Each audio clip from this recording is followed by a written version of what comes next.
Yo, bro, we're live. It doesn't say it's live for me. We're live. Yeah, we're live, bro. I just saw it. I was like, we got to be live. My thing is just sitting here spinning. Yeah, we're live. I thought we might be, but you know how my country bumpkin internet is. But yeah, it's a day late, but here we are with episode 37. So, dude, I'm jazzed. It's been another good pack of movies, I think. Some really good ones. Yeah, and a couple maybe not so much. Okay. There's one movie in this pack. I'm still going to tell you guys what the movies are. We got Expendables 4, Past Lives, The Angry Black Girl and Her Monster, Cobweb, and the King. What's the second? The King of Second Chances. There we go, on Netflix. Yeah, and that's our movies for this week, guys. Our movie this week. I think it was a good week. It was pretty good. I enjoyed it. But yeah, let's get the intro going and let's roll. Yeah. All right.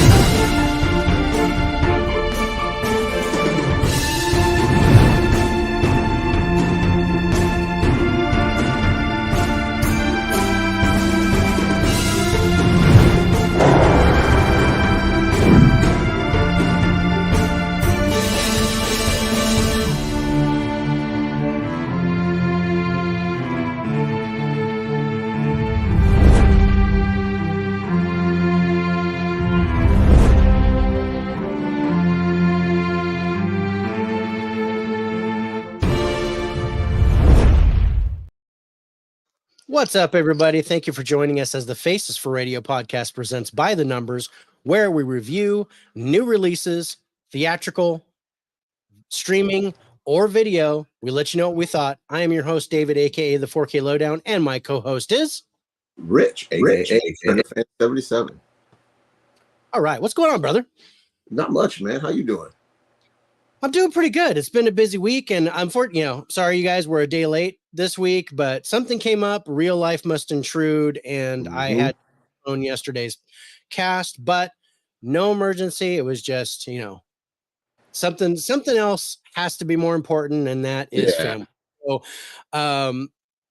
you guys are also our family, but we're here, and we're still got the same amount of movies. We're gonna check them out and let you know what we thought. But before we do that, let's go to the chat. Caveman jumped in early, trying to get the cookie.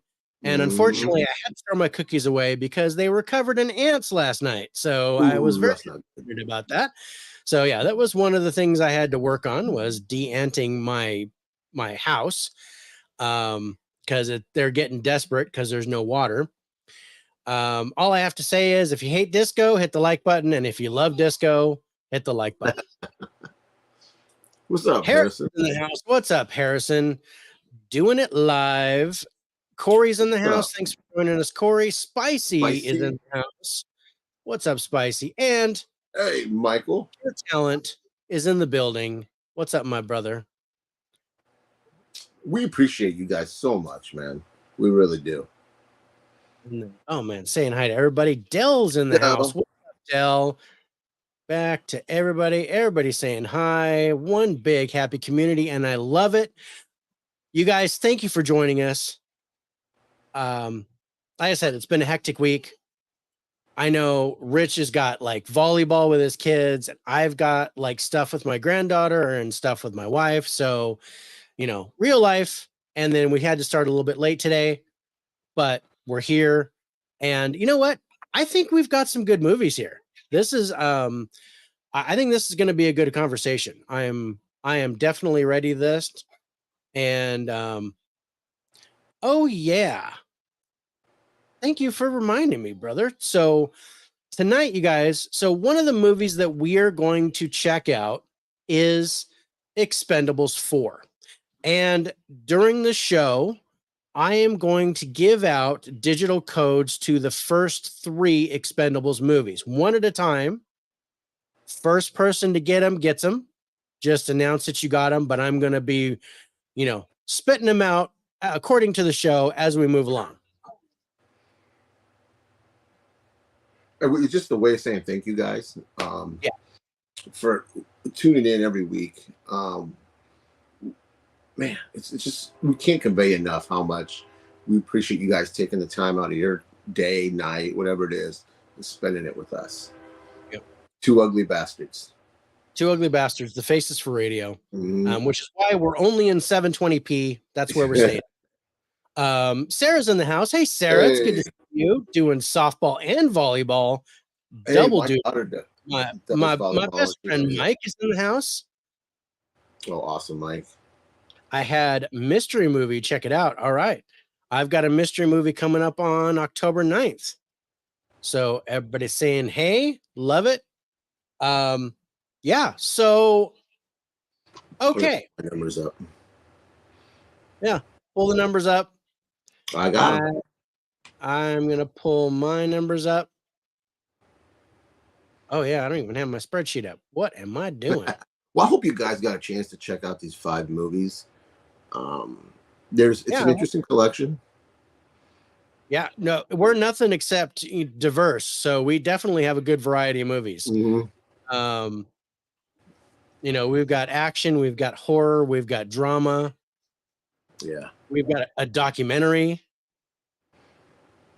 and we haven't done a documentary in a while. That's been a while. It's been a while since we've done a documentary. I think a couple in our upcoming schedule. Yeah, I saw that. Documentaries are good. I've been enjoying the documentaries, most of them that we've watched. Except that one. There was one that I was like, nah. But it was for an Oscar show. Yeah. Yeah, that Martha Williams. I'm gonna be fuzzy here for a second. I'm bringing up my outro, so bear with me. I might be a little bit jumpy and blurry, but I should be okay here in a second.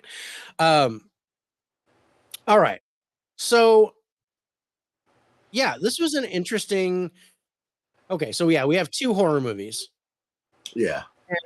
And one of them, I don't even want to call a horror movie. I don't call it a horror movie. I don't want to call it a horror movie. If and we'll talk about it in a second, but I have a classification for it. I'm interested to see what that is. So,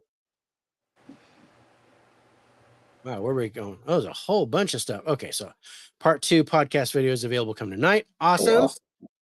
Haven't seen any of these yet. Okay, Del, we'll try not to spoil them. Random question: have you guys done the new TMNT movie yet, or holding off? No, we did it when it was in theater.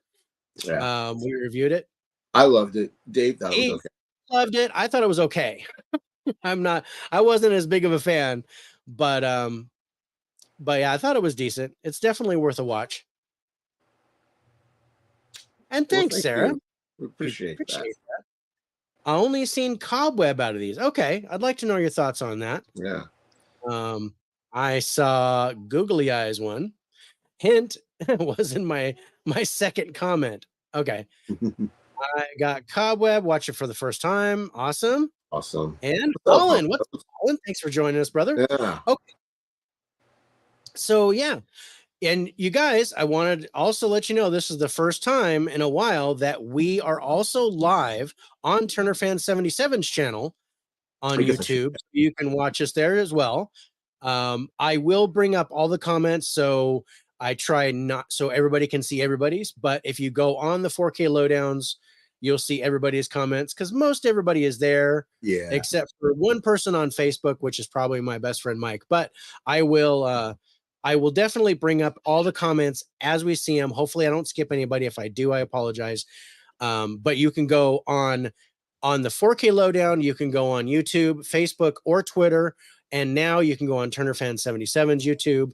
We are available on all 4 sites, multicast. So and we are available where? If you want to not see us, where could you listen to us?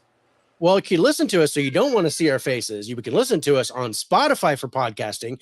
We are available there because they are sponsoring us for free. They're putting us out on Amazon Music, iHeartRadio, Google Podcast, Castbox, Radio Public, and Pocket Cast. All of that for free. They get us more sponsors when we get more followers. So you guys, if you get a chance, go to Spotify for podcasting and check us out. Give us a follow. We'd really appreciate it. But yeah, I didn't even have to put the banner up for that. But I will, because I have to do that. So because they're sponsoring us, I got to give them a little love. So I'm giving them a little love in the fine print. And dude, it's interesting. I was a little surprised, but not too surprised as to the order that these turned out in. Okay. You know, and I don't think it's really interesting, and I wanted to kind of bring this up because when you and I are closer together in our scores, the movie does better in the total, Okay. in the ranking, right? But when one of us is really low, if one of us is really low and one of us is kind of mid-range, that movie just tanks. It's horrible in the rank. It ends up getting last place.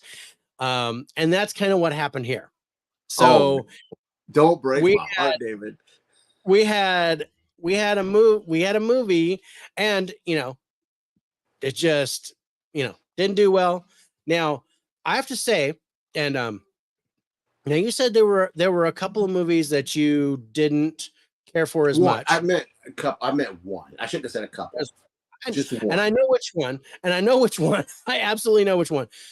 But I'll tell you that there was something I liked about all these films.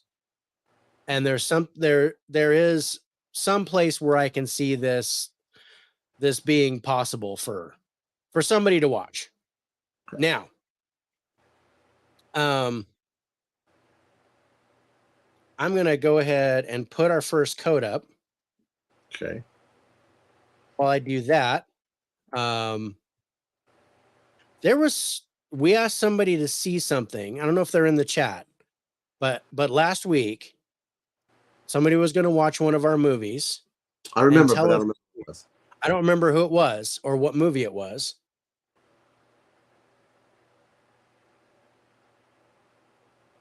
Was it Caveman? I don't think it was Caveman. I don't know if it was Caveman or not. We watched so many movies. I don't remember the last 6 movies. Yeah, I know. It was just it's all starting to blur together, really. Yeah, I'm working on our Disney movies. Oh man, I haven't even started, but there's a lot of them that I've seen recently, so I'm not too up. And we've got to get ready for October because we've got 2 great high fives coming. Yeah, up. we do. And I gotta say, it's gonna be so busy for me. Mm-hmm. We got our normal show, our top 10. We got 2 high fives. Then we got, if you're going to join us, we have We're Not Supposed to Watch This today, looking at Jersey Girl. Yeah, it's going to be a busy ass month. Yeah, it is. Make sure I got this code right. Yeah, because we don't want to give you the wrong code. We don't want to give you the wrong code and have you. Not that you want this one. So I'm going to bring up Expendables 3 first, since it's pretty much out of the first 3. This is probably the worst one. So sure. If I said probably, it's a matter of opinion, and my opinion is that I think the third one is the worst one of the first 3. Oh, okay. You said the first 3. I'm sorry. The first 3. I'm not counting the fourth one. At this point, we're going to talk about the fourth one. But so if you guys get this, it is up. Let us know. Let's see. Oh yeah, Del Love TMNT. Yeah. Yeah, I remember he did. Yep. Spicy did too. Wasn't him. Caveman wasn't him. Want to watch but haven't watched past lives yet. We'll get to that in a second. Think maybe Evan. I don't know if it was Evan. I don't remember. It was somebody that was like, "Hey, I want to see this," and we go, "Oh yeah, go ahead and see this, and let us know what you thought." It was on Hulu. That's what it was. Theater Camp. It was Theater Camp. Yeah, I think it was. No, it wasn't because that was one of his favorite ones. But it was somebody on. It was somebody about Theater Camp. Yeah, that was going to watch it. Yeah. All right. So I'm going to leave this up, but pictures are going to come up. So if somebody gets the code for Expendables 3, let me know. If nobody wants it, I'll put it back in the pile and we'll move on to the next movie. But again, this is a way for us to say thank you for watching, sticking with us through thick and thin this year, and dealing with our mugs as we spit out stuff about these movies. But let's get in to our lowest ranking movie of the week, the one that takes number 5, and it is the only one that we reviewed from the theater. It is The Expendafortables, coming in last place. So yeah, this movie sucked. This movie was terrible. I'm glad I didn't have to pay for this movie. I'd be pissed. I didn't have to pay for this either. I've got the unlimited plan, and I used my points to buy my wife's ticket. So yeah, that's a good choice. I didn't feel so bad about this. I didn't think this was that bad, but this is the worst of the franchise for me. I mean, I agree. By a long shot. I feel ripped off. I only got Sylvester Stallone at the beginning and the end. Yeah. I was like, that's the reason I wanted to watch it. And I was like, this is stupid. Yeah. It was the guy who won the oldest cookie for the night because I mentioned my birthday. Yeah, well, okay. So here's the thing. I didn't feel as bad as you did about this, Rich. I enjoyed it. I am glad I didn't have to pay for it in the theater. This is a movie that felt like it should just go to streaming. Yeah. It really did. Yeah. No need to rush it. No.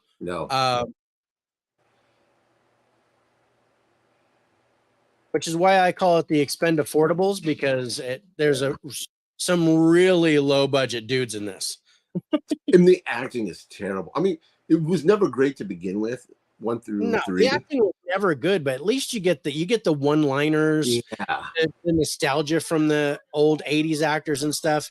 But there were so many people that aren't like big time action stars. Where the fuck was 50 Cent in here? I did not get why he was in there. Because they couldn't get Terry Crews, so they had to get somebody. And I don't know. 50 Cent still looks like $1.25 to me. He's way bigger than he should be. Yeah. And I don't know. And Megan Fox. I mean, yeah, she's nice to look at. I mean, I wouldn't kick her out of bed for eating crackers. Yeah, I think she's got cute eyes, but she's got cute eyes. But yeah, I don't even know if I want to go there, but how can you be a CIA agent and be so fake? Yeah. And that was I don't mind low budget CGI, but there's one scene with Statham and Tony Jaa on a boat that is awful. The green screen behind him is awful. Yeah, I'm trying to remember. All the green screen in this movie was awful, but I don't know which one. Yeah, I think the action is, of course, over the top. Yeah. But I don't mind that. It's not even good. There's a lot of blood. I mean, it reminded me of like Kung Fu Theater, like blood splatter, stuff like that. I'm okay with that. That doesn't bother me. I actually dig that sometimes. But the CGI is hokey. There's some fire CGI that's awful. Green screen stuff is awful. So, and this had $100 million budget. And it's made 33.2 million in the box office so far. This is worldwide. Damn. And I think this is going to die. This is not going to make its money back. When I went to the theater Monday to see this. Yeah. And there was myself, my wife, and one other couple. There was 4 of us in the entire theater. Damn. And I'm thinking, holy crap, this is just after opening weekend. I wouldn't think it was going to be full because it's a Monday night. Right. But I would have thought that they're, maybe half full at most. But dude, I think this thing's gonna die, and it's gonna drop out of the theater in the next 2 weeks.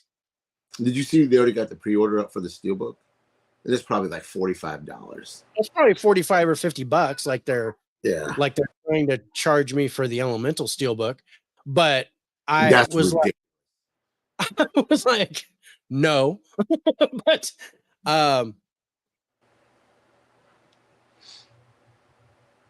Stallone is in his late 70s. Yeah, but he still looks good. He's still okay. I mean, $5 million go to Megan Fox. So the budget is production budget, and I don't think that includes the actors. I think that's just like, you think it does? I think when you see the budget, when it's like on IMDb, that includes the that includes the cast and everything. Yeah. Okay. Mm-hmm.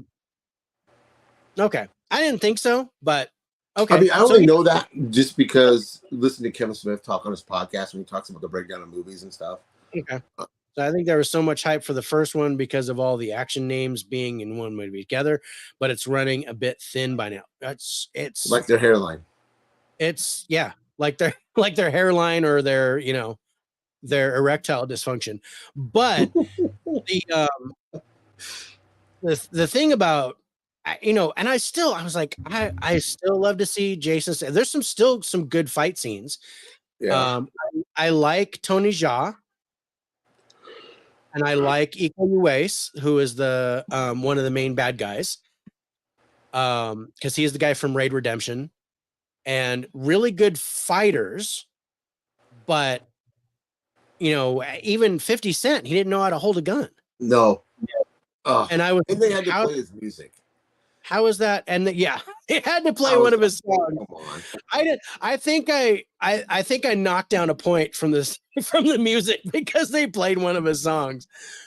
I know we laughed about it. Brian, what's up, Brian? What's up, Brian? This is the Last Place movie, so you're not missing anything. Yep. Everybody agreeing. Yep. Hey, Brian. Yeah. So yeah, Brian, this is our Last Place movie of the week. The 5th movie is built in the title Old Blood Meets New Blood, so maybe New Blood will take over. I still don't think there was any New Blood. I don't think there'll be another one. I don't think there's going to be a 5th one. I was really, they didn't even, not that the 3rd one was great, but they didn't even really reference anybody in the 3rd movie except for Antonio Banderas's character, because his is one of the characters, and he talks exactly like Antonio Banderas did in the 3rd one. I was like, I didn't even get rid of the annoyance of that character in the movie. I didn't recognize that character until about halfway. I was like, where do I know him from? And then it dawned on me when I saw him at. Yeah. AKA Will Smith's son. Yeah. What? Are you saying help?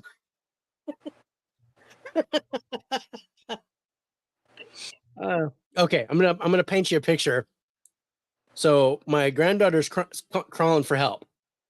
I look over, and she's standing in front of the TV, and it's a cartoon that's playing, and it's underwater. So she's pretending like she's underwater, and she's calling for help.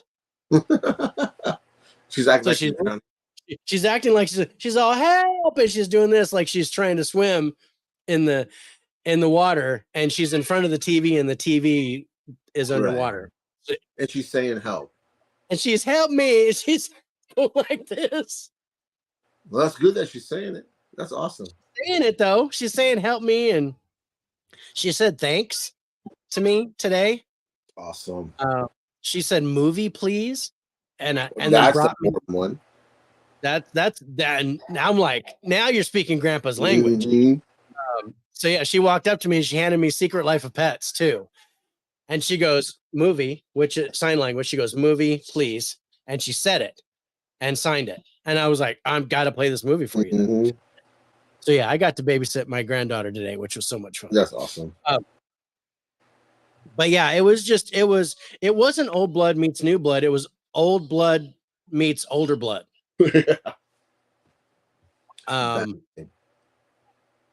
She's starting out her movie career. Yep.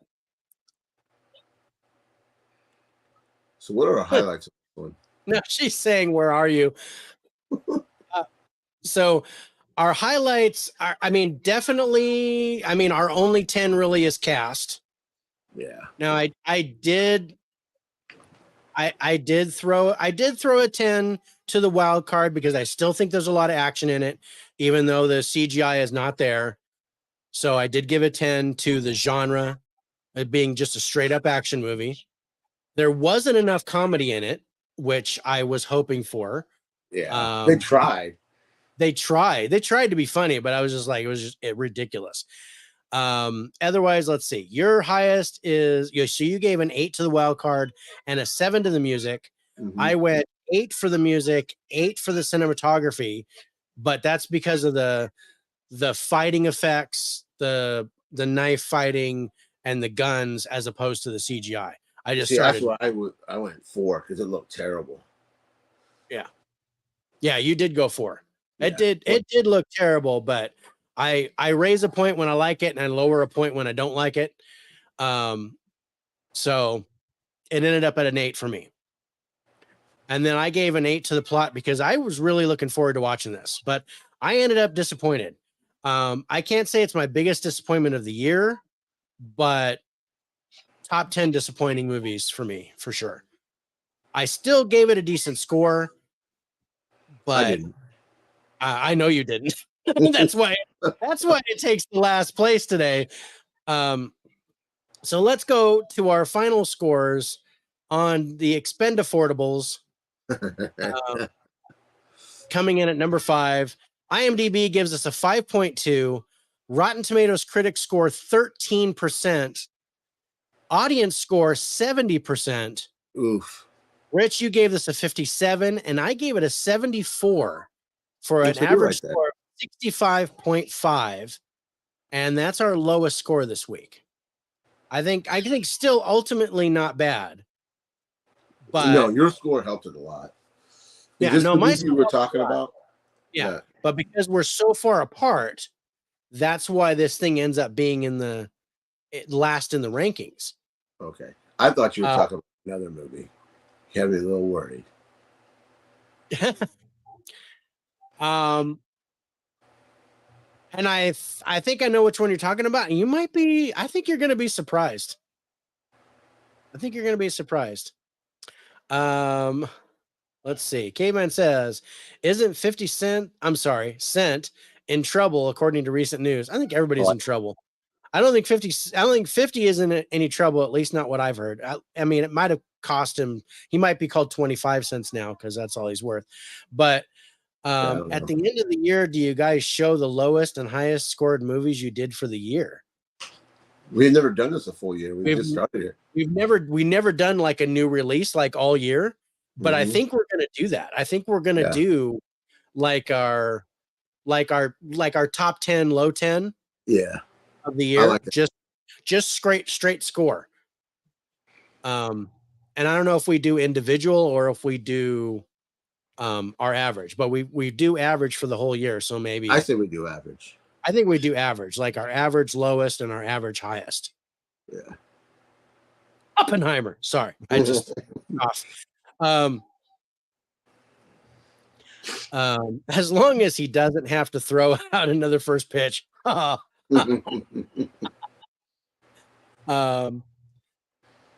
Oh no, I know exactly what you're talking about. 50 is not a great actor, but he's doing very well as a TV producer with the Power Universe on Starz. That's what I heard. Yeah, I have heard that. That's good. More power to him. And it just didn't. I don't know, his character Avoid this movie. work. His character, and I say it's worth a watch, but don't even worry about seeing it in the theater. Wait for it to be free on streaming somewhere, and watch it then. I think that's the I'm going to buy it because I have to have the entire series. But I may not even get it on opening Tuesday. You will. You'll see that steelbook and be like, I'll probably get that damn steelbook. But I'll probably get that if it drops to like 30, I'll get it. I'll probably get that damn steelbook. Like I said, I was looking for Elemental and I almost bought the steelbook, but then I'm like, heck no. How much you want to charge me? And that Loki steelbook was $50, and I was like, all of those Disney ones are $50. I can't. That ridiculous. Yeah. All right, so let's go to our number 4 movie this week. And what do you think it is? I am going to go The Angry Black Girl and Her Monster. Called it. So The Angry Black Girl and Her Monster is on Shudder right now, you guys. And it's on Blu-ray, right? Yes. It is on Blu-ray. This wasn't a bad movie. I enjoyed this. I like this movie too. It doesn't have an incredibly high budget. Mm-mm. I didn't. But what they do with that budget, they did a good job. I think that the practical effects in here are pretty darn good. Mm-hmm. Disney physical media prices are disheartening. Yeah, totally. We really enjoyed The Angry. I'm glad you did, because I do. I thought this was one I was looking forward to. I brought this into the group when we were talking about it. I'm like, I saw a trailer for it. I was like, dude, I want to see this movie. And we kept, as soon as it was available on Shudder. I mean, I bought it as soon as it came to Blu-ray. I was going to get it. And I didn't know that was Doc McStuffin. Yeah. I was like, oh, Doc McStuffin. Yeah. Speaking of 50, I recently rewatched Den of Thieves. Den of Thieves was pretty good. That was Gerard Butler and all them. Yeah. Yes, they did a good job with the practical. Dude, there's one scene. Well, there's a couple, but there's one scene in particular where this guy got a new smile with a machete, and that was I liked that scene. So The Angry Black Girl and Her Monster. I hope we see more out of this girl. Oh, see, I know this girl. I only know her just because I was looking her up and Doc McStuffin. Yeah. So the synopsis reads: Vicaria is a brilliant teenager who believes death is a disease that can be cured. After the brutal murder of her brother, she embarks on a dangerous journey to bring him back to life. So this is a very modern Frankenstein tale. And this is one that I don't consider to be a true horror movie. Yeah, me neither. This felt to me like, not Boys in the Hood or Juice or anything like that, but like maybe Dangerous Minds, but with a monster. I don't know. It was more of a drama with a monster in it, with a monster element. Yeah. Than it was. There were some horror movie parts, but the movie, and I kind of feel that way about the Frankenstein movie. I don't consider that really horror wise, because it's very slow, it's very deliberate in its delivery, and this one is too. So, wait. Okay, so Corey hasn't seen this one yet. 50 Cent threw his microphone into the crowd twice during a concert in LA during the final lap tour at Crypto Arena. Okay. Hitting someone in the head. Okay. Thump. All right. So yeah, I know there were things that I really dug about this movie. The cast was good. Yeah. I mean, like I don't didn't recognize the cast too much, but I recognize the lead, Laia DeLeon Hayes, who's the girl here. She is the daughter in the series Equalizer with Queen Latifah that I am a perpetual fan of. So I watch that series all the time. I recognized her right off the bat, and I'm like, oh, dude, that's Delilah. She plays Delilah in the TV series, and Chad Coleman, that's him.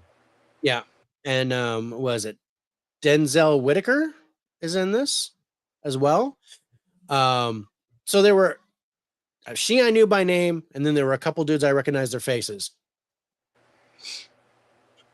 Yeah, definitely had some horror elements, some sci-fi, I would say, and drama with the family dynamics. The family dynamics was really good.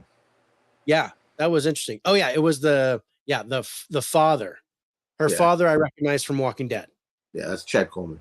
Yeah, that's Chad Coleman. Yeah, I think that's Chad Coleman. And then saying hey. But yeah, I like this. I think this is worth a watch, you guys. I do too. I'd recommend this movie. If you have Shudder, definitely check it out. If you have Shudder, this is definitely one of the better Shudder movies we've seen this year. Mm-hmm. I think.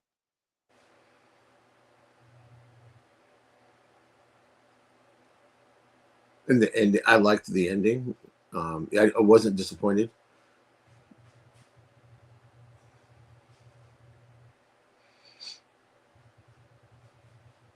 I didn't put my extra pictures of Expendables, but really? Yeah. I'll do it like that and like that. Yeah.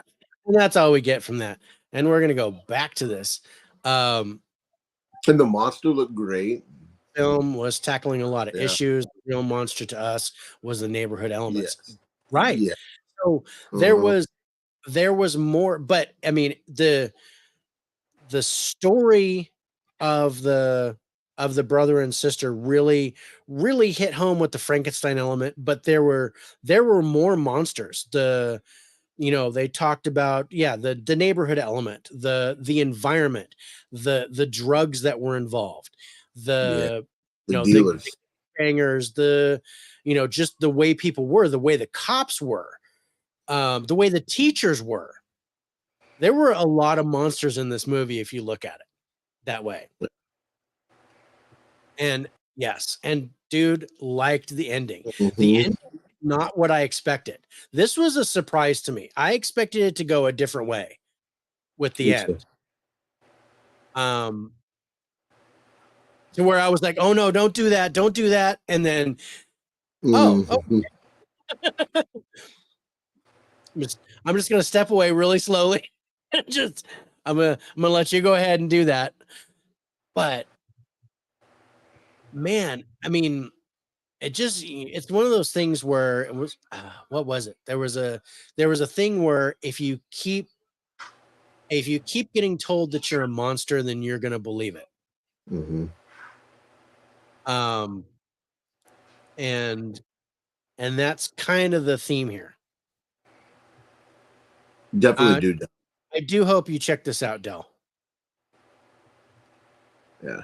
I think this is definitely worth a watch. I think it checks some good boxes here for a good movie, not just a good horror movie, but a good movie. I think it's got a good story to it. I think it's got good acting by her. I think she did a great job. I think there were some tough acting, some rough stuff.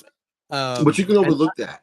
And not in a good way, but yeah, I can overlook that. I think some of the dialogue is tired, but it makes up for it with all the stuff that's going on and the things that she goes through with her father and with her brother and with her mother even before the movie even starts. So this was fun. This was a good watch. I enjoyed this a lot. Yeah. Definitely check this out. Yep. Even Mika agrees, Del, you have to watch this. Not hearing too many talking about it. Good story. The lead did a great job. It was something fresh, which I enjoyed. Totally. Yeah. This was, and this is kind of the reason why we watch these is we pick out just anything new and we're like, okay, we're watching or not. And, good or bad, this could have totally, this could have totally shit the bed, but we still would have watched it. But this was a pleasant surprise. I enjoyed this one. I mean, I had to score it lower quality wise than I liked it. I really liked it more than the score is going to let out. I don't think that's not too bad. I'll have to look at my score. Well, I scored it pretty good. Yeah. So let's go to our highlights on it. I don't think there was any budget or theatrical stuff. Oh. I'm gonna double check just to be safe. Oh, it made 123,000 in the box office. In what country? In the U.S. Oh, really? Yeah. Domestic release on June 9th. And then video release on June 23rd. I mean, they popped it out like shit through a goose, it looks like. But yeah, so 123,000 in the box office. So I guess they must have had a very limited release. Yeah. Probably New York, LA. Probably New York, LA, and then they just popped it out on video. But yeah, it was available on Vudu for a while, but to buy, and then it recently came out on DVD and Blu-ray. So yeah, no, it had some box office numbers. So, and then it went to streaming, but Shudder's got it now. Yeah. And so if you guys have Shudder, definitely check this one out. Let's go to our final scores on The Angry Black Girl and Her Monster, coming in 4th place this week, but only by a score. I think this is one of my favorite watches. I think this is one of the. I'd watch this one again. Me too. I think this was. If I could find this cheap, I would add this to the collection. Yeah, no, I'm glad I bought. I'm happy I paid $12.95, and it was totally worth it for the Blu-ray. How much? All right, $12.95. I paid $13. Oh, that's not bad at all. No, it's totally worth it. Okay, so final scores on Angry Black Girl and Her Monster. IMDb gives us a 5.2, which I think is low. Rotten Tomatoes critics score, however, 84%. Audience score 90%, and we talked about that, how it relates to I hate saying the word woke, but right, that culture. But 84 and 90, so good scores from Rotten Tomatoes. Rich, you and I both gave it a 68 for a total average score of 68. That's funny. Both gave it a 68. We both gave it a 68, and even though I did give more points to the Expendafortables, this was a better movie. Oh, hands down. I agree. This movie is way better than Expendables. Yeah. I like this a lot better.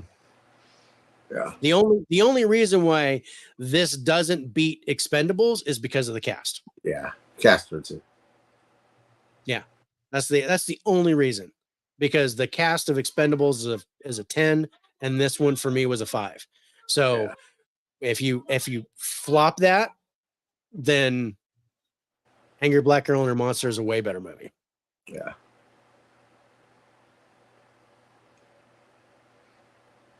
Yeah. Definitely would rewatch it. Good. I'm glad we can. Weird that IMDb was so much lower. I know. But they are characteristically low scoring horror movies. Yeah. What they classify as horror, I found, is always like 1 to 2 points lower than what I give it. I just think they notoriously score horror movies low. Just like Rotten Tomatoes notoriously scores foreign movies low. Yep. And it's really interesting. And we've noticed this pattern as we've moved along this year with our By the Numbers episodes. Speaking of which, are you ready to get to number 3? Yeah, I am. And I'm going to assume it's going to be Cobweb. You're right on the money again. So Cobweb takes our number 3 spot this week. This was another good one. I enjoyed this, bro. Mm-hmm. This was another one with an ending I did not expect. Right. And you think it's going to go one way, but it goes totally different. It does not go in the direction that you think it would. And I don't quite know how to describe it without spoiling it, so I'm not going to. Don't spoil it. I don't want to spoil it because it's cool. Cool. I just got a notice. I got a notice on YouTube saying that you're live. So it's definitely working on your channel, which is good. Awesome. I didn't expect. I had very low expectations for this film, and it exceeded my expectations by a mile. That's good. Because my buddy John over at Spirits with Spirits, he kept telling me, "Dude, you got to watch this. Dude, you got to watch this. Dude, you got to watch this." So he was getting my hopes up for this movie, and it did deliver. Yeah. So I had higher expectations, but it still delivered for me. Brian liked it, so that's good. Oh, good. This was a nice surprise. Love the twist. Third act was a ride, dude. Yeah, cool. You are absolutely right. A roller coaster of crazy. I did not expect that. Now, I know that like one of the producers of Barbarian was involved in this, and I could totally see that. There's definitely some elements that reminded me of Barbarian in here. Yeah. I was expecting this to be a staple for us for the spooky season. You know what? I would definitely watch this again. Yeah. I would actually add this to the collection for the cheap. Yeah. I put it away, but I bought this on Blu-ray also, and it's got a nice matte finish to the slipcover. It's actually a really nice looking Blu-ray. Okay, so let's read the synopsis. It says an 8-year-old boy tries to investigate the mysterious knocking sounds that are coming from inside the walls of his house, unveiling a dark secret that his sinister parents have kept hidden from him. So right now it says it's on Prime. I think it's to rent. I think it's to rent on Prime. And I think it's coming to Hulu in October. I think. I think that's right. I think it's coming to Hulu next month, so you guys can just hang out for a little bit and watch it on Hulu if you've got Hulu. Or Brian agrees. This one also gave me some Barbarian and Malignant vibes. Oh, yeah, definitely got some Malignant vibes on this. Mm-hmm. But yeah, it's interesting because I look at this, and of course it stars Lizzie Kaplan plays the mom, Anthony Starr plays the dad. And if you know Anthony Starr is Homelander from The Boys. So and he's creepy. He was creepy. His like 5 o'clock shadow was really dark, and he had this look on his face. Like, I was like, dude, that dude's gotta be the killer. That's kind of what I thought too. I was so on board with him, like being the whole bad guy in this. Like the wife seemed like, she was afraid of him, and the kid was like, something was going on with the kid. And of course, the kids being bullied in school. So there's that element. And then there's a substitute teacher that gets involved, and it really takes a turn that you don't expect. And that is really good. It's good. Because it sucks you in. You're like, oh shit. Yeah. And this was a quick movie too. It was. It's not that fast. It plays really fast. It's an hour and 28 minutes. So it's not even an hour and a half. Yeah. When we're so used to 2 hours. Brian got the stairs vibe. I see that. Yeah. I see that. I just got that 4K recently too. I got to watch that. But dude, there was some really good stuff. Yeah. That was creepy there. Like this was creepy. Yeah. And they show it in the trailer. So if you guys have seen the trailer, that's in the trailer. But it's really interesting. I guess the relevance to the movie is not what you would expect. Yeah. With that scene. That scene was creepy as all get out, but as the movie progresses and you understand the story, that you can look back on this and it makes it more interesting. And I don't want to let the cat out of the bag. I want you guys to watch this. If you get a chance, check this movie out. It's Remember Hulu in October. Yeah. It did some box office numbers. International wise, it was released in Aruba, Croatia, Bahrain, and Egypt. Oh, and France. Limited release in France. It made 5.5 million internationally. I do not have a budget on it. And I'm going to try. Nope. Just gross box office numbers. But dude, I mean, a little bit. I found this a little bit better than Angry Black Girl and Monster, only because this is more of a true horror movie. This is definitely a horror movie. Solid. I mean, I like the feeling this movie gave me more than the Angry Black Girl. Yeah. Mm-hmm. Yeah. Great visual. I agree. Great visuals on this. With the spiders, the foreshadowing with the spiders. Yeah. I'm getting chills right now. The hair on the back of my neck stood up when I was just thinking about it. Yeah. Just spiders on screen in general. That just makes my skin crawl. I don't like spiders. Yeah. I have arachnophobia. Yeah. So my wife just walked over and she's giving me a dirty look, and I have no idea why. I probably didn't do something. Did I miss something? No? Okay. I guess I'm doing good. She's just looking at me weird. Spiders bad. Yeah. My buddy Mike, definite fear of spiders. So we were roommates in college, and I'm in my room and I hear this crash. I come running out to see a hole in the wall in the dining room.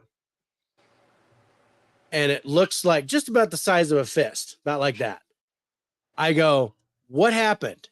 And he turns to me and he goes, there was a spider. I'm like, so you punched a hole in the wall to kill there goes your deposit. Yeah. No, I patched it up. So we patched it up. I'm like, come on, let's go. We're going to Home Depot. get some spackle. We're gonna so we patched it up, but that's one of the many spider stories.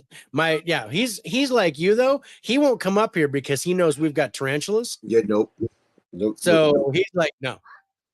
And this is the season, bro. I need to take some pictures and show you and send them to you. Man. Because this it's the time of year now where they're going down to get water so they can come up and mate and hibernate. So they're just walking across my property. Oh hell no! I'd be fucking get a BB gun out. Boom. No. That's funny. I can't do it, man. That's hilarious. I'm just like so when used I get to the shower. I check the shower. I'll shake the shower curtain because one of my biggest fears is if I'm taking a shower and my ass is naked, and that's not a pretty sight. So if I fall and crack my head open and die, I don't want to be laying there fucking naked in the shower with a spider crawling on me. Yeah. Just no, I can't do it.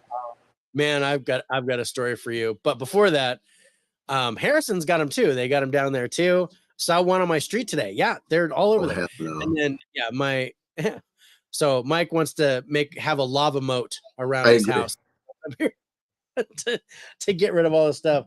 But yeah, now when I first moved up here, I was 16. It was just before I turned 16. To live with my dad, and we moved into this ranch house that's where I was living, and the house did not have any screens on the windows, so the windows were open and it was just wide open. Nope. I woke up one morning to find a tarantula on my chest. Oh, just sitting there. And it was the first time I had seen one. So I'm like, holy shit. It was just kind of sitting there. My dad comes walking in. He goes, "You're going to be late for school." And I'm like, there's it's on my chest. He goes, "It just needs a warm place." And I said, "Let it go find another warm place. Doesn't need to be oh, no way. Yeah, my dad walked up and just picked it up and tossed it out the window. And I was like, look.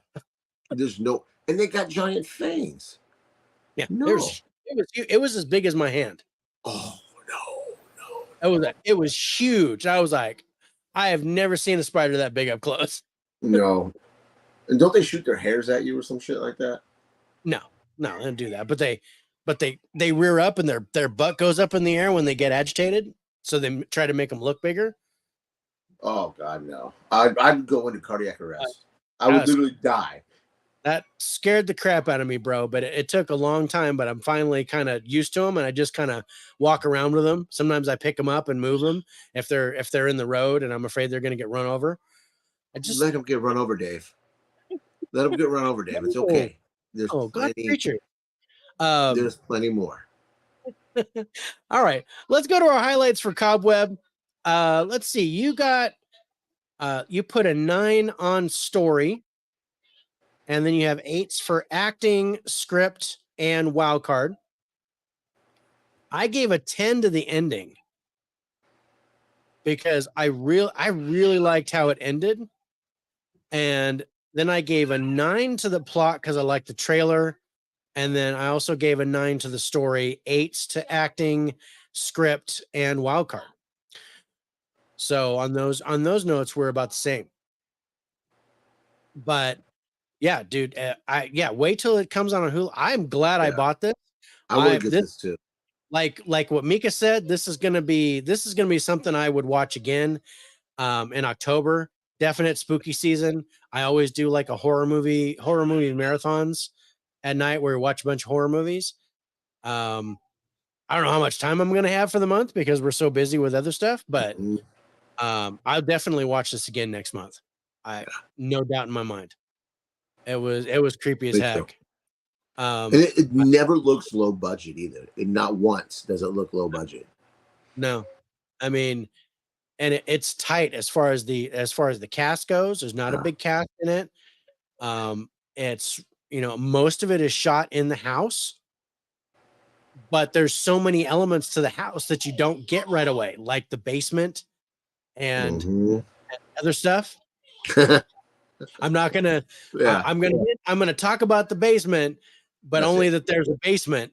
Because every house has a basement. Almost. Every house has a basement. It's just this is something you don't see until like Act 2. Yeah, you don't see the basement.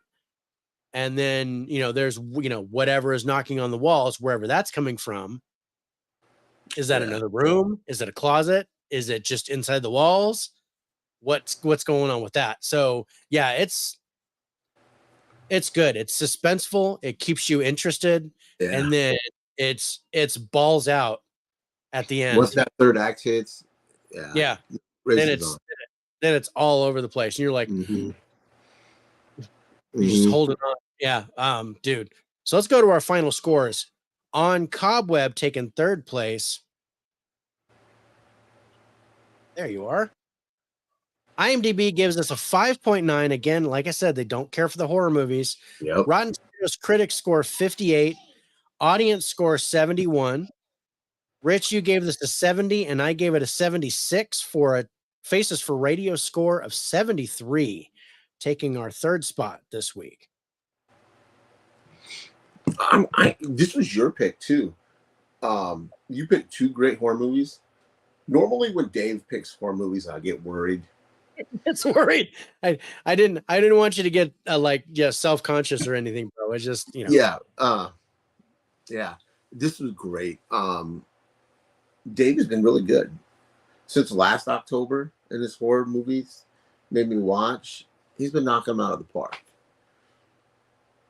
Thanks, bro. I don't know if anybody got Expendables 3 or anybody wanted it. While you're doing that, I'm going to tell them what we're going to be doing after we're done with this. After we're done, with our by the numbers show. Man, it's hard to believe episode 37 in a row. We're gonna be hopping over to Instagram Live. Maybe 5-10 minutes afterwards because we're old. We usually have to use the restroom afterwards. Yeah. We gotta pee. Yeah. We're gonna do a couple announcements after that, after here on Instagram Live. So I'll start Instagram Live on my Instagram page. So you guys hop over there and see what our 2 new announcements are. And if Dell's still here, I think Monday, I'm pretty sure Monday, we're doing a movie swap. I'm excited to do that. He picked a movie that I had never seen, and I ended up really, really liking it. So thank you for that, Dell. It's been hard for me to get my daughter to sit down and do a "What are you watching, Dad?" because she's been so busy with school and volleyball, and by the time she gets home, showers, does her homework, she looks at me like, "You ain't making me watching those stupid ass movies." Yeah. And there you go. All right, guys. The code for Expendables 2 is up if you guys want it.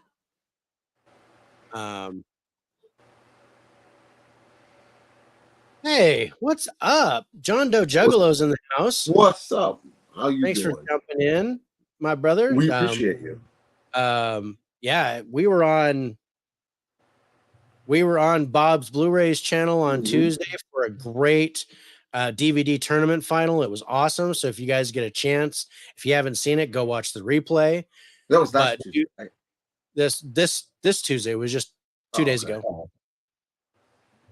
Right? That happened on. What the hell was that? That happened too with. I don't know if I just did the thumbs up or. I haven't got the balloons that time. We did a comic talk last week with Evan. Yeah. We were talking about my birthday, and then balloons popped up, and then he did something, and the thumb popped up. Yeah, I don't know. It was weird. It's something to do with iOS, I think. Huh. That's weird. Yeah, mine won't do it. I'm on my laptop, but thanks, Mika. Appreciate that. We're having fun doing this. I usually find y'all live over on Insta. Yeah, we're gonna be on Instagram after this show. We're gonna go on Instagram Live and fart around with a couple of new shows that we're gonna do that are gonna be a lot of fun. I can't wait to talk about those. But it was a great pleasure actually talking to John Doe Juggalo on Tuesday. We talked a lot after the show, and it was a blast. So, dude, awesome guy. All right, so I don't know if you guys are going to get Expendables 2. If you want it, you can have it. Caveman says hey to Jeffrey because that is John Doe Juggalo's name. Awesome. But if you want it, you can have it. If you don't want it, I'll put it back on the shelf. But if you do get it, let me know you got it. All right, so let's go to our number 2 movie. Saying Second Chances. I think that's a given, bro. What's up, Jay? Jay's in the house.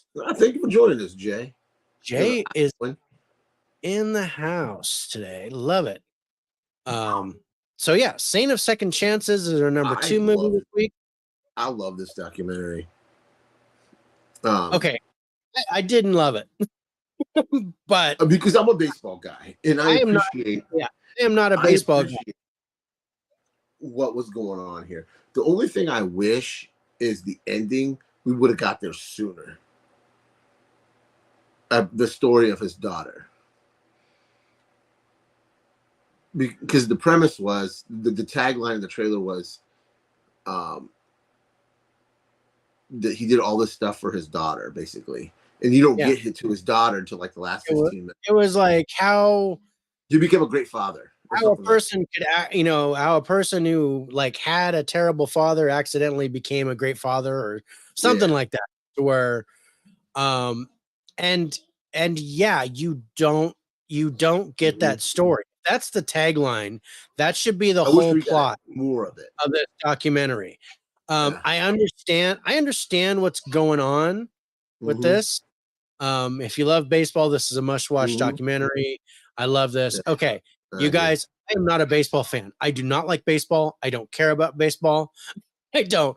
I don't I like think the he's a sport. communist, guys. This is America's sport. I don't eat watermelon. I don't like coffee. I'm a communist. So it's Bastard, you. I am not a baseball fan. Football, I love. Baseball, I don't. Unless I'm playing it. I like to play it, but I don't like to watch it. I love watching. Because I'm fat. I won't play it. And Cardinals, and there was a whole thing. Okay, Nate, come about out. about the Cardinals. I don't know. But yeah, I agree. If you are a baseball fan, then this is a watch. But what he did, his dad started and he continued it.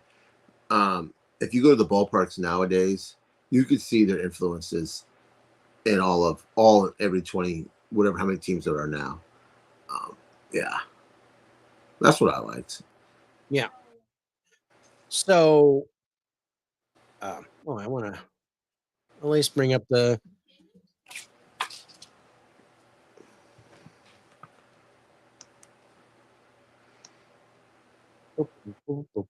Okay, so let me read the synopsis. It says Mike Veeck, son of the legendary Major League Baseball owner Bill Veeck, blows up his father's career and then spends the next few decades learning the value of a second chance.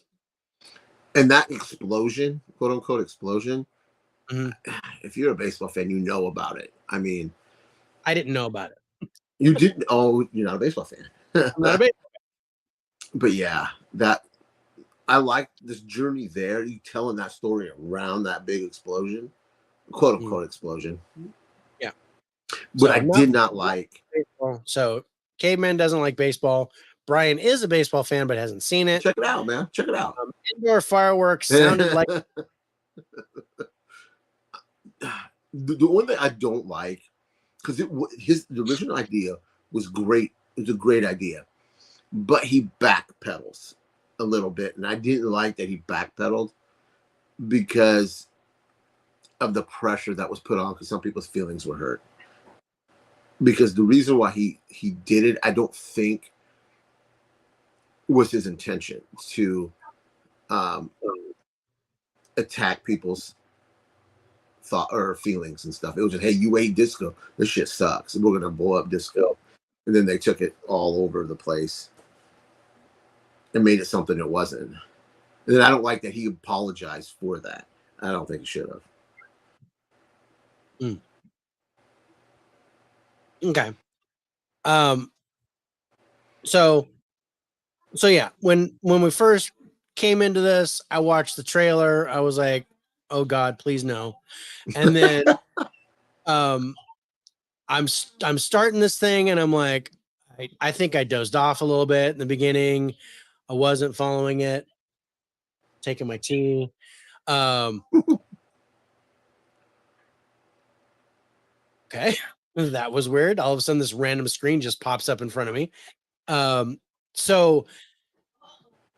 But as the story went, when it got to be talking about his relationship with his daughter, I liked it.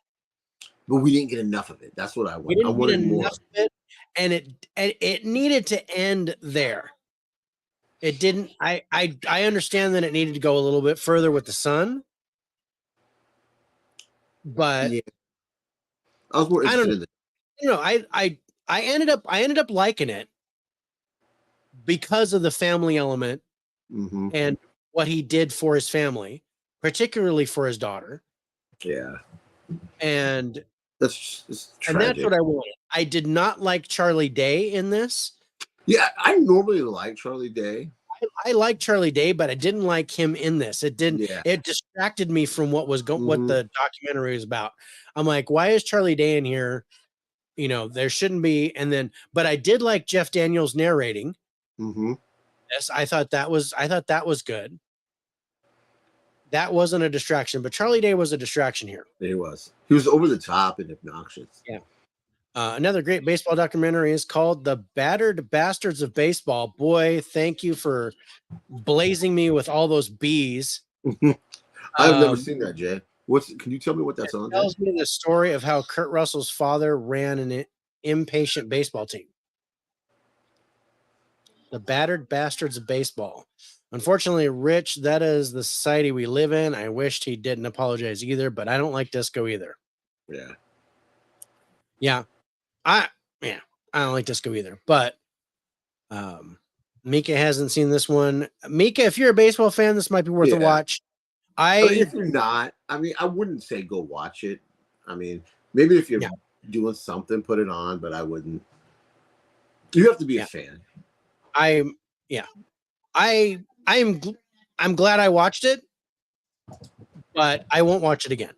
I'm good. I probably won't either. I wouldn't. I don't need to see it again. I don't need to see it again. Yeah. But for what it was, I thought it was good. I really liked the dynamic between him and his wife, because his wife told it like it was. And that reminds me of that car scene when he says he didn't want to take the chance on Darryl Strawberry, and she was like, "Really?" And she's like, "Really? You second chances and blah blah blah, and you're not going to get laid?" And she's like, "Nope." She totally, yeah. He was getting ready to get some yum yum, and boy, she turned him down flat. Yeah, and he got some hand. That's all he got. He got Jergens and a hand towel. That's all he got. He had to play the hand organ, but I love Darryl Strawberry in this. I love you got to see his redemption. I like that it was actually Darryl Strawberry, and I recognized the name, but I can't tell you I recognize the guy. But I recognize the name because I remember the controversy with him and the drug use and all that. I don't remember him getting that second chance, but again, not a baseball fan. But I liked his story. I liked how he felt about the guy afterwards when he thankful. Got back Yankee. He was thankful, and he made him love the game again and things like that. I thought that was kind of cool. Would you play your father? His response, "Well, I'm not cutting my leg off." Right. Yeah, I remember that line. Yeah. Okay, so let's go to our highlights for The Saint of Second Chances, coming in at number 2 this week. Rich, you gave 10s to the plot, story, and I think that's it. Plot and story. Yeah. But then you gave 8s to the ending, script, direction, and wild card. My highest number is a 9. I gave a 9 to the story, and then I gave 8s to the ending, script, music, and wild card. Then we both gave 8s to the cast, because we give a customary 4 because it's a documentary, and then 2 points for Charlie Day for me and 2 points for Jeff Daniels. So I don't know if you added anything if you did something else for your 8. But there was a baseball player in there. Baseball players I knew. Yeah. So yeah, I was like, nope. Charlie Day, Jeff Daniels. I didn't recognize any of the baseball players except name. I knew the name of Darryl Strawberry, but I couldn't have picked him out. I'm interested to see what IMDb and Rotten Tomatoes give this. I really am. Okay, let's do that. So I do have some extra pictures. These are the pictures. I love these pictures. So I wanted to show them of him and his daughter, because love that. I teared up a little bit with that part of the story, because we both have daughters. There's nothing like the love of a daughter. Yeah, that you in the father-daughter relationship. There's nothing better. He says something about that. He says, when you have a daughter, this is what it's like. The daughter looks at you, reaches into your chest, pulls out your heart, shows it to you, and says, "You know this is mine, right?" Mm-hmm. And that's absolutely true. Yeah. I mean, times that by 3. I have 3 daughters, and they're all 3 different, but man, they're amazing. And I have 1 daughter and a very metrosexual son, so I consider that. But I think I killed my daughter just now. But yeah, but I have my granddaughter, and it's the same way. She's got me. There's no way about it. Just from the kids in general. Yeah, kids, grandkids, it's all kids. Blessings. Yep. So let's go to our final scores on The Saint of Second Chances, coming in at number 2. IMDb gives us a 7.6. Rotten Tomatoes critics score 100%, but only 5 reviews. Oh, okay. That was my next question. Only 5 reviews. 96% audience score, and that's 50 plus reviews. Rich, you gave this a 78, and I gave it a 71 for an average score of 74.5. And you notice we kind of flopped a little bit. So you had a 70, I had a 76 for Cobweb. You had a 78, I had a 71 for A Saint of Second Chances. And that makes a lot of sense. I'm more of a horror movie fan. You like baseball. Yeah. And we have kind of the same spread, but it gets the higher average because 71 to 78 ends up being the higher average. All right, we got one movie left to talk about. Oh, fuck, man. Caveman says, besides the daughter scenes being touching, most touching scene was when Strawberry gave the at-bat moment to the guy with no legs. That was cool. I liked that. I liked that little story. It was just kind of, there, where it was just all of a sudden, it was just kind of illustrating that he kind of took in everybody. He took a woman pitcher, and she was good. She was.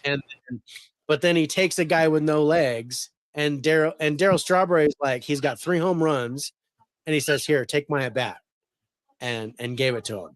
And it was kind of a neat moment. I liked it. All right. So, guys, our number 1 movie this week probably doesn't come as any surprise because we're talking about it. Past Lives. Yeah, I fucking love this movie. This made me sad and heartbroken, but I loved it. I love that a movie can make me feel that. This was great. Yeah,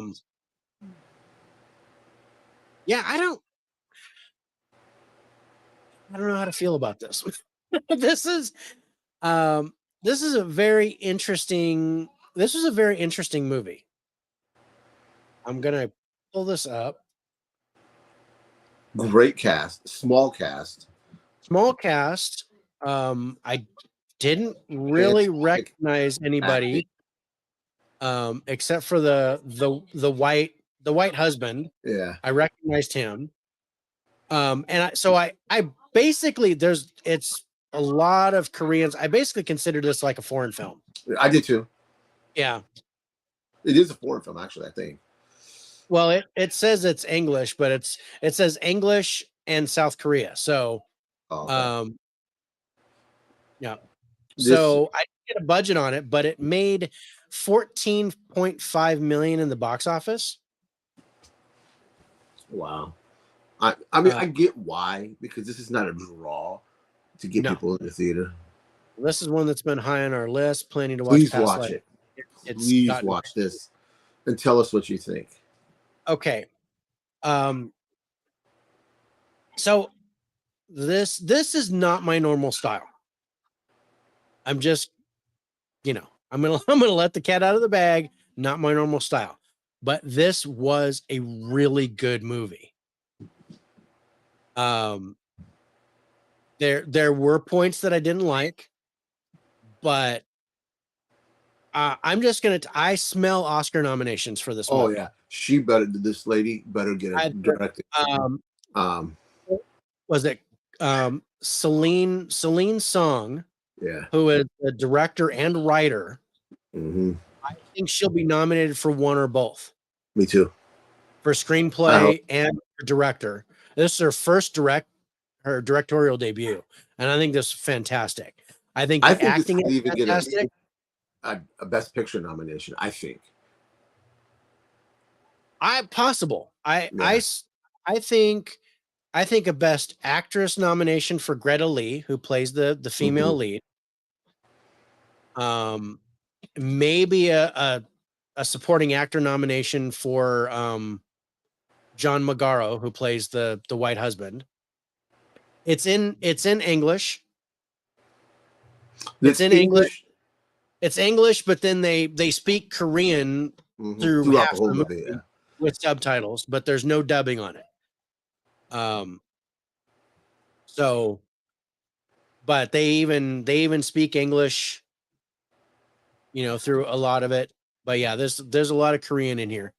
So there's no dubbing track that I recall. I haven't watched it on the DVD yet. Because I I bought the Blu-ray. Yeah, that's what I meant, the Blu-ray. Yeah. Yeah, and Guys, this is, man. it just says English and Korean. The heartbreak for me. This movie made me just sad, and like I said, it made me heartbroken.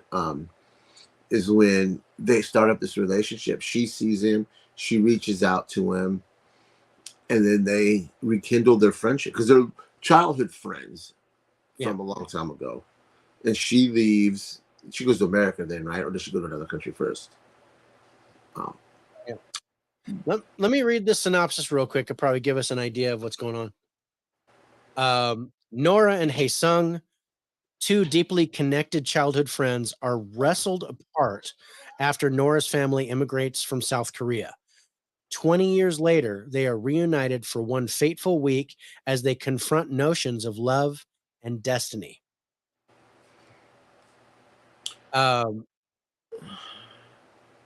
This was, it wasn't heartbreaking, but I really felt the emotion here. Yeah. From all three of these guys.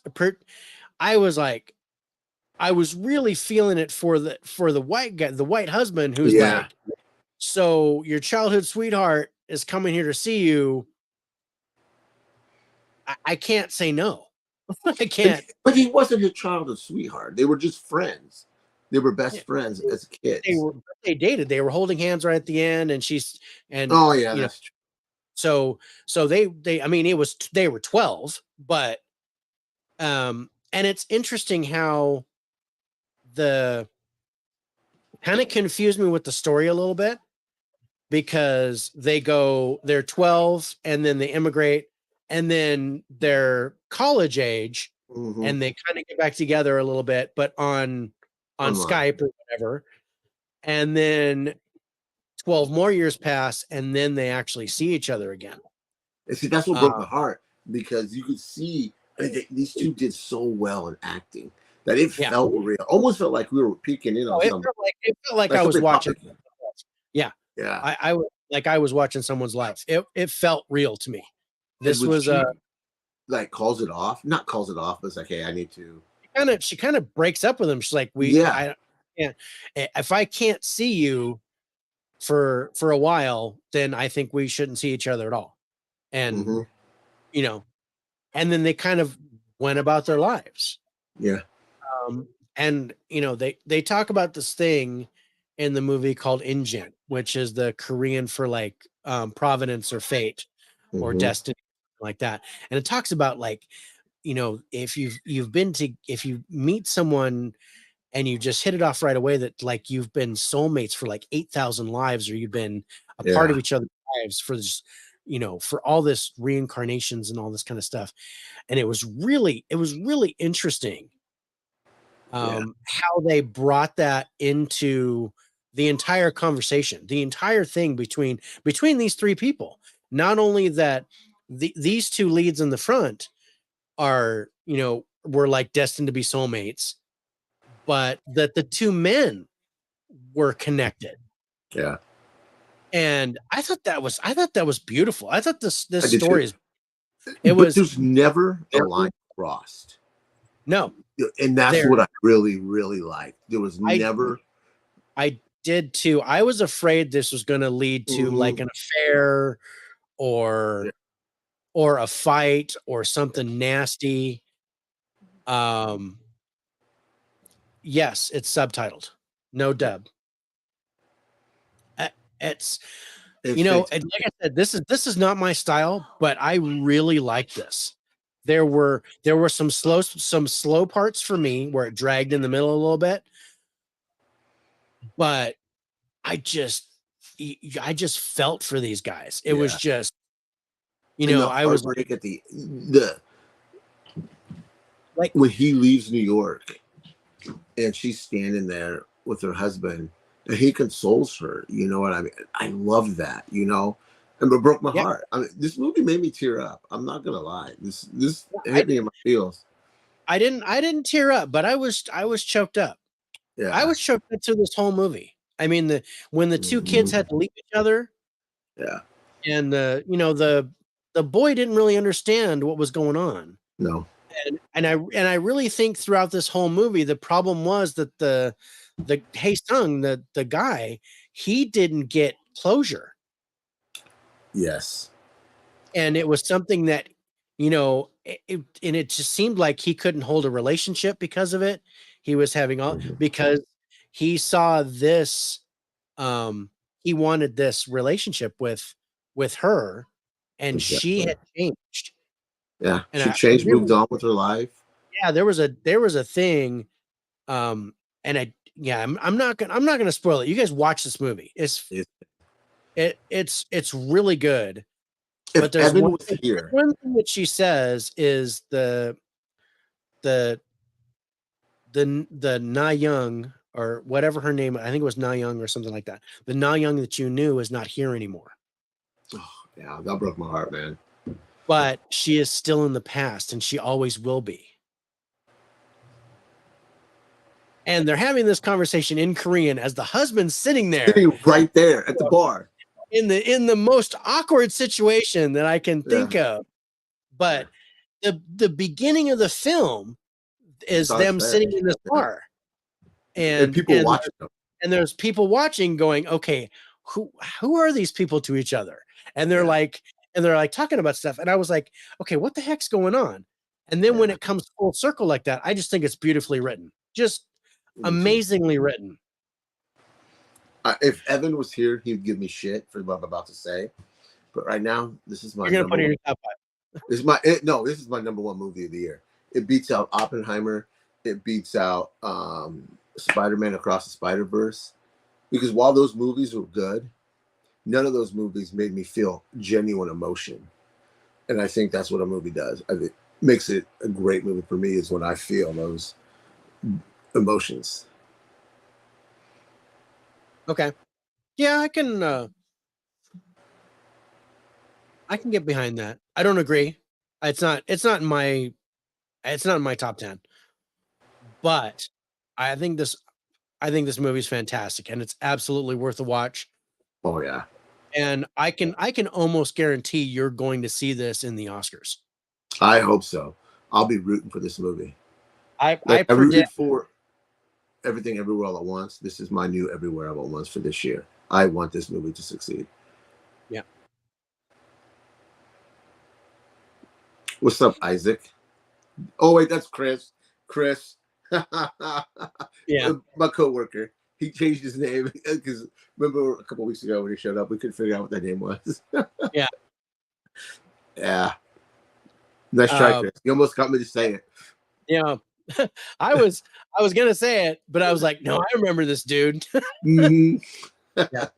Definitely. Guys, I really think it's really worth a watch, Mika. And like I said, I am not a drama fan. I do not like romance movies. I do. But I liked this. Yeah. I think this is really, really good. It is. It's fantastic. Yeah, and I would love. I think this is going to win for best screenplay. I hope so. I think it's going to win the Oscar for best screenplay. I think it's going to be nominated for best director, but she's not going to win. Yeah, not with Nolan and all those guys in there. I think Nolan will probably win for Oppenheimer, but especially since Dune got moved. Yeah, since Dune got moved to next year, I don't think it's going to qualify. We're gonna have to wait till next year. But, but yeah, I think Greta Lee, who plays the female lead, I think I smell an Oscar nomination for her for best actress. Well, you got Martin Scorsese's Flower Moon movie. So right, Killers of the Flower Moon or whatever. That looks interesting. I finally saw a trailer of that before. I got it on the list. Yeah, Brian's gonna give it a shot. Give it a shot, bro. I mean, yeah, like I said, I'm not a fan of this style, and there were things in the middle that I didn't care for. Just there's a lot of character building. There's a lot of character building, but it slows down quite a bit. But it's weird, and I don't know if my TV did this, but I actually gave a point to cinematography for this because there's a scene where they're talking in bed. The white husband and the wife talking in bed, and the husband asks a question, and as she asks the question, it's like it dims in the room, like it almost gets darker. Wasn't there like a blue tint to it when they're laying there? Yeah, it was kind of like, it was just weird. But it felt like it got darker when he asked the question, like, would you, would you leave him for me? Would you leave me for him, or something, things like that. Yeah. Asking questions. And then she was like, because he's like, I never thought I was worthy of you. And it would get cloudy. And she would go, dude, you're who I'm with now. You're who I want. And then it would brighten up again. It was like, it was this weird dynamic with the camera. And at first I thought my TV was doing it, but then I noticed there was a pattern to it. And I loved that. So I got a couple of pictures that I wanted to show. I'm glad you liked this, because I was a little bit worried.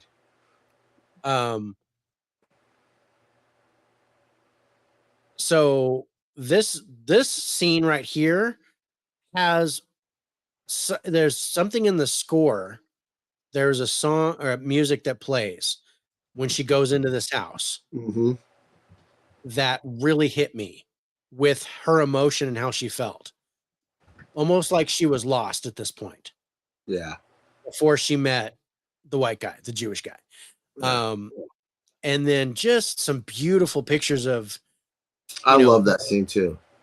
When they're on the ferry and she's taking pictures and they're going to the Statue of Liberty and stuff. She's taking these pictures and you're seeing these beautiful shots of New York. So yeah, I just wanted to show those, but let's go to our highlights. Yeah, there's a lot of tens. So Rich, you gave 10s to acting, ending, story, script, direction, and wild card. And then everything else is like 5s and then a 7 for plot. I gave 10s to acting, script, direction, and wild card.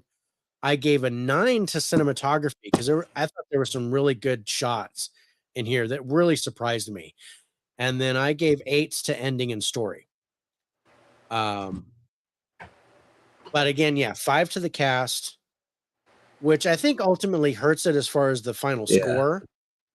But still, this was good. I don't know if I would watch it again. I think I would watch it again because I want my wife to see it. Yeah. I think she would really make her watch it. Yeah. I don't want to make her watch it, but I was like, hey, if you want to watch this in the moment, if she watches this, I'll watch it. Just don't tell her I picked it, because she'll think it's Ninja Turtles Part 2. Yeah.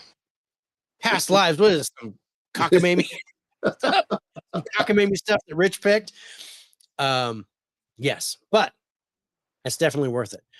Yeah. But yeah, let's go to our final scores on Past Lives. Coming in first place, IMDb is giving this an 8.1. Rotten Tomatoes critics score 98%, audience score 93%. Rich, you and I both gave it an 82. That's funny. For a total score of 82. Yeah. I'm happy. I'm glad you liked. I was worried if you were going to like this or not. I heard so many good things about it. I mean, I had my expectations high for this, and it met my expectations. Yeah. Now, like I said, would I watch it again? I don't know. I'd watch it with my wife. I might watch it with my daughter because I think she'd like it. She likes like sappy romance movies, and I think she would dig this. But yeah, myself, this was a really great one-time watch. Oh, I loved it. I had to buy it. I saw this. I was like, yo, this is going on the shelf.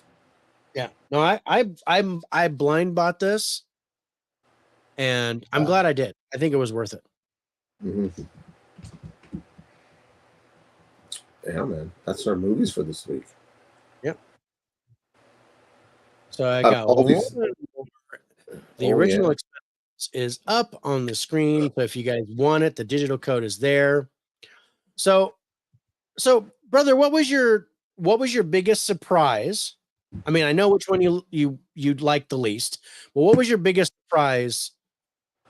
I am gonna go with The Angry Girl and Her Black Friend because it was a Shudder movie, and our track record with Shudder movies, they suck balls. Yes, our track record with Shudder is really tanked this year. But yeah, but I was happy with this movie. You said The Angry Girl and Her Black Friend, and I almost cracked up. So yeah, The Angry Black Girl and Her Monster. Oh, is that what I said? You said The Angry Girl and Her Black Friend, and I was like, I don't know why I was thinking that. Yeah. Yes, Jay, this is the first Expendables. Yeah. Digital code. It's the Shudder movie, man. That I was surprised with that because, like I said, most of the time the movies suck. Yeah.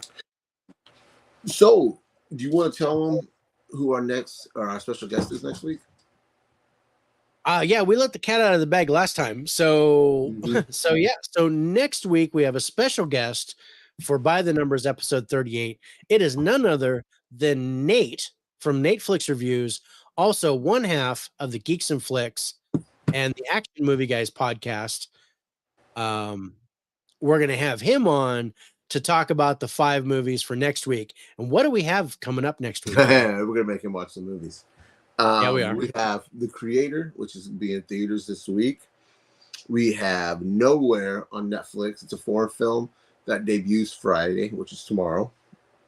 We have a biopic called Sweetwater, which is going to be on Hulu starting tomorrow. Then we have a Shudder movie called Elevator Game. That's all I'm going to say. And then we have an alien invasion movie on Hulu called No One Will Save You. Yeah. Those are our 5 movies for next week, which I got a head start on, which I'm so happy. Yeah. Shudder has been hit or miss, but that one was great. Yes. Yeah. Shudder's been hit or miss. I did like Influencer. Oh, yeah. That was a good one. Yeah. I liked Influencer. But yeah, otherwise it's been oof. Been, I mean, man, I'm looking at our schedule for 10-11. We got some good movies. I mean, potentially good movies. Yeah. There you go, Mika. I've heard good things about No One Will Save You, and I'm looking forward to watching that and reviewing it. But yeah, I get Elevator Game is going to bring down our, it's going to lower our Shudder scores again. Yeah, bro. I've already seen it. It's not. Yeah. Anyway, we have just some of the movies. I was gonna give a little tease for coming up in the next month. We got the Exorcist movie. We got the new Pet Sematary. What'd you say? Oh, no, go ahead. I was just Saw 10 or X, whatever that was called. We got Saw X. We got The Devil on Trial, which is a Netflix documentary dealing with Conjuring 3, I think. Yeah, the true story behind the Conjuring 3. We got Fair Play, which is that's not the one I'm thinking of. There's one that's got Chris Evans and someone else on Netflix coming up. Yeah, but we got some good movies coming up that I hope we can get to in the 90s again. But I am not looking forward to Elevator Game. But you picked that one, bro. Yeah, I picked it, but I mean it's new, so it's new, man. We don't know. We don't know what we take. Yeah, Caveman, thanks, brother. Saw is gonna suck. They should have stopped. Yeah, well, I'm not a fan of Saw. I like the first one. I've seen the first one, and maybe the second one, and I like Spiral, but I have not seen whatever. I own Jigsaw. I own all of them, but I just haven't watched them. Me too. I don't even think I've opened Jigsaw yet. I've seen Jigsaw. It was all right. I mean, I'm a bigger fan of the Saw movies, but because I still think the first one is amazing. I think the first one's great. It's my number 3 horror movie of all time, the original Saw. Because it's a lot like Seven. It's got like detective stuff, crazy stuff going on. It's very suspenseful, really good. I think the second one was good. I love the twist at the end of the second one. with Donnie Wahlberg, and then he supposedly dies, and then but he's they're still killing people. Does it turn into torture porn in the second one or the third one? The third one. See, I don't remember. Yeah, the third one has the girl from the first one is the, not to spoil it from you guys. I'm sure you guys have seen it if you've seen it. Shawnee Smith, who looks like she's in this one because I saw her in the trailer. Oh, is she? When she takes the mask off at the end, the girl in the trailer. I don't know if you've seen the trailer. No. She's in Saw X. So Shawnee Smith, who was in the first one and the third one, she was the killer. Spoiler alert. No.